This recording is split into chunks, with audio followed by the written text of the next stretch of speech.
In this video, we're going to look at a technique in series called the method of differences. It's a really clever technique that allows us to compute big, sometimes even infinite summations in a really elegant way. So here's the idea. Suppose you wanted to work out the sum of the first n terms in a sequence that was made up of these: 1 over r minus 1 over r plus 1. So just to get our heads around what this actually is, this is saying start when r equals 1.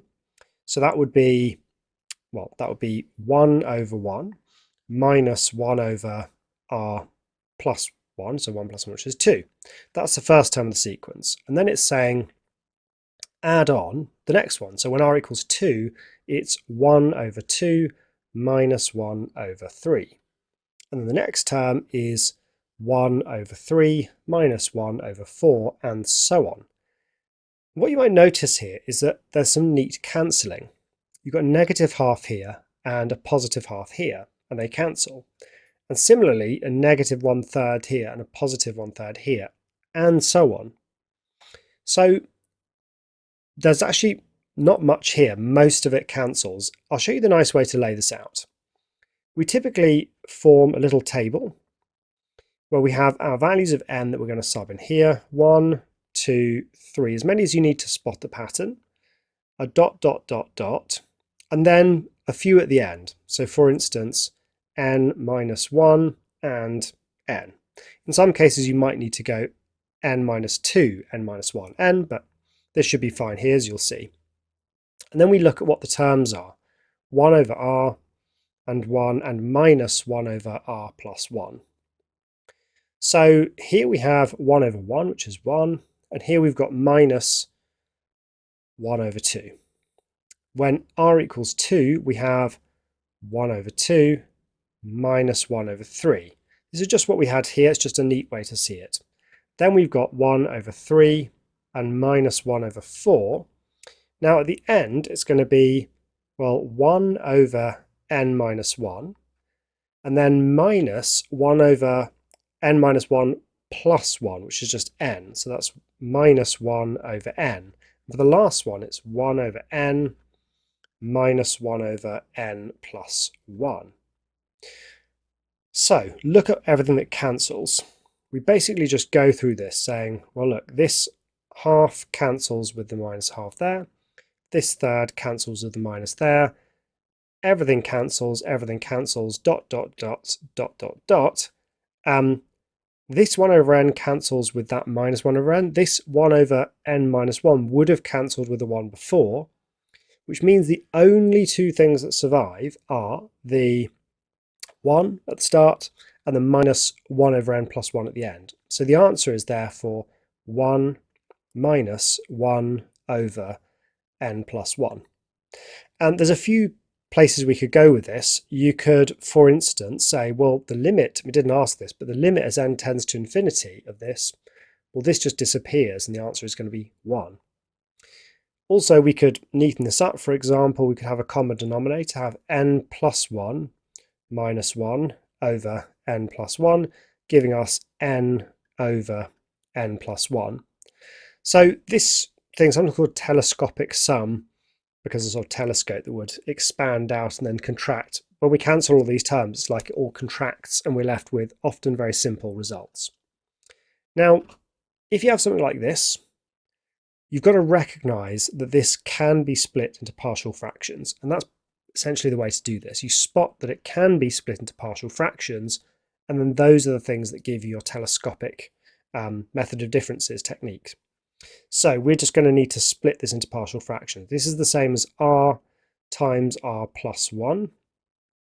So that's going to be a over r plus b over r plus 1. Feel free to skip ahead if you are certain you know how to do this.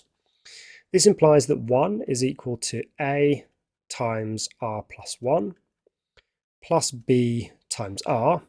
Now, when r equals 0, we get 1 on the left-hand side, 0 here, and a times 1, so a is 1. And when r equals minus 1, we get 1 equals, well, a 0 here and then minus b here. So b is minus 1. So that means that the thing we're looking for is the sum from r equals 1 to n of a, which is 1, so 1 over r, and then minus 1 over r plus 1. And lo and behold, it's the same as the previous question. So look, 1 over r minus 1 over r plus 1. So by converting it into partial fractions, we give ourselves the opportunity to learn to apply this technique. Now, I strongly recommend in exams, whenever you're using partial fractions, they're only ever going to come up because they're kind of step one of a bigger question. So often a lot of marks depend on you getting the partial fractions bit right. So I always strongly recommend you check your partial fractions before moving on. Now, how do you do that? Well, what I like to do is I like to pick any value of r that I've not already used, so not 0, not minus 1, and just sub it in and see if I get the same thing. So I might just try, this is just a test to me. When r equals 1, and you don't even need to write this down, this is just for your own peace of mind. When r equals 1, this one gives me 1 over 1 squared plus 1, which is a half. And this version here gives me 1 over 1 minus 1 over 1 plus 1. Okay, this doesn't prove you're correct, but generally if you've made a mistake, anything you test will probably go wrong as well. And then you can move on and safe in the knowledge you're not going to lose marks because of that.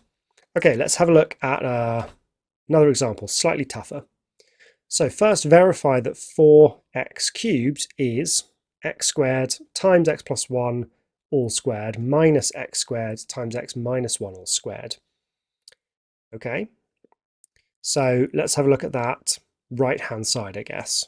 So the right hand side is x squared times x squared plus 2x plus 1 minus x squared times x squared minus 2x plus 1. Expanded, that is x to the 4 plus 2x cubed plus x squared. Then we have minus x to the 4 minus minus, so plus 2x cubed, and then minus x squared. The x to the 4's cancel, the x squares cancel, leaving me just with 4x cubed, which is the left hand side. So we're done. Okay, well, we now want to use that result in part B. So part B is looking for us to find an expression for the sum of the cubes, and they want us to use this result.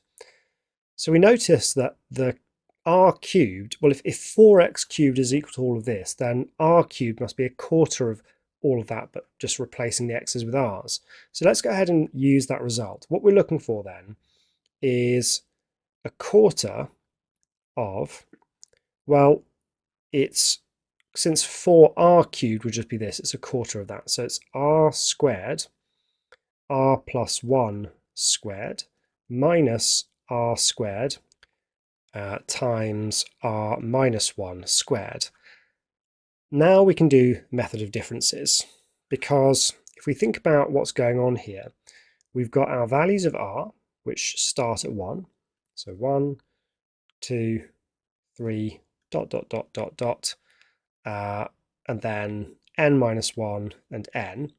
And our terms here, they're a bit messier, but they're still not too bad. It's r squared, r plus 1 squared, and r squared, r minus 1 squared. So when r equals 1, we've got 1 times 2 squared. So 1 times 2 squared is 4. And how about this? That's 1 squared times 0 squared. So that one's 0. Oh, and these are all minus. So we'll put a minus there. Next, it's 2 squared times 3 squared. So 2 squared times 3 squared is 36. And then we've got minus 2 squared times 1 squared. So that is just 4. Okay, what happens next? Well, it's 3 squared times 4 squared. So 3 squared times 4 squared is 144. And here we've got minus 3 squared times 2 squared. And 3 squared times 2 squared is this one. So there's that cancellation happening. Okay, dot, dot, dot, dot. What do we get here? Well, here we've just got to go for the algebra. So that is n minus 1 squared, and then n minus 1 plus 1 is just n squared. Here we've got minus n minus 1 squared, and what is that? That is n minus 1 minus 1, so n minus 2 squared. And then right at the end, it's just n squared, n plus 1 squared, minus n squared, and then n minus 1 squared. Okay, now for the cancelling. We notice that the 4 cancels with the minus 4, the 36 cancels with the minus 36, the 144 would cancel with here, dot, dot, dot, dot, dot, dot. Whatever was here would have cancelled with this one. This cancels with this, and the only thing I'm left with is the 0 and the n squared, n plus 1 squared. So that means the answer is n squared, n plus 1 squared. That's the sum of a quarter of these. Therefore, the sum of the full cubes, not the quarter cubes, is a quarter of this. So a quarter times this result here, and there we have it. There is a really neat proof for the sum of the cubes. Okay, let's have a look at one more example here. Definitely just pause the video and try this one yourself. So we're going to have to kick off by splitting this up into partial fractions. So that's going to be 2 over r squared minus 1 is equal to a over, well, this factorises r plus 1, r minus 1, r plus 1 plus b, r minus 1. So 2 should be, well, identical with a times r minus 1 plus b times r plus 1. So when r equals 1, we get 2 equals, that's 0, and we get 2b. So b equals 1. When r is minus 1, we get 2 on the left here, and then it's minus 1 minus 1, so that's minus 2a. And then this is 0 here. So a is minus 1. And again, check this in exams, because if you get this wrong, you tend to drop loads of marks later on. So that means that what we're actually looking for is the sum from r equals 2 to n of, well, I'll put the b one first, so that is 1 over r minus 1, and then minus 1 over r plus 1. So let's go ahead and do that here. So r starts at 2 in this case, and then 3, and then 4, and then dot, dot, dot, dot, and then n minus 1 and n. And my two terms are 1 over r minus 1 and minus 1 over r plus 1. Now notice that there's a difference of 2 between these. That suggests that cancelling is going to be separated by 2 rows rather than 1. So subbing in, we get 1 over 2 minus 1 is 1 over 1, and then minus 1 over 2 plus 1, so 1 minus a third.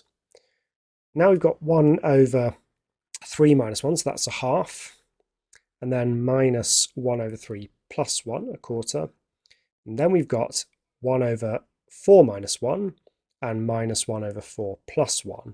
So there's the cancelling starting, that's what's going to continue. So when that happens, I actually tend to give myself a bit more room at the end and go with n minus 2, n minus 1 and n, just so I can be certain I've not lost any terms. So we have 1 over, so when it's n minus 2, we get 1 over n minus 2 minus 1, so that's n minus 3, and then minus 1 over n minus 1, that's n minus 2 plus 1. When r is n minus 1, I get n minus 2 here and 1 over n here. And finally, when it's just n, it's 1 over n minus 1 and 1 over n plus 1. So now I can consider the cancelling. So no cancelling until the third, all of these will go dot dot dot here. Now, which ones will go? This one will cancel with this. This one would have cancelled with that. This one would have cancelled with that, dot dot dot. So the things that remain are the 1.5 from the top and the 1 over n and the 1 over n plus 1 here. So our final answer is going to be 1 plus a half, so 3 over 2. And then, oh, these were minus as well. Then minus 1 over n and minus 1 over n plus 1. And there is our final answer for the sum of that series. And again, some questions will ask for a particular form or ask you to use it in a certain way, like evaluate this when n is 10 or something, but there's the expression ready to use. Okay, that's all for now. Stick around in the next video and we'll look at a few more examples.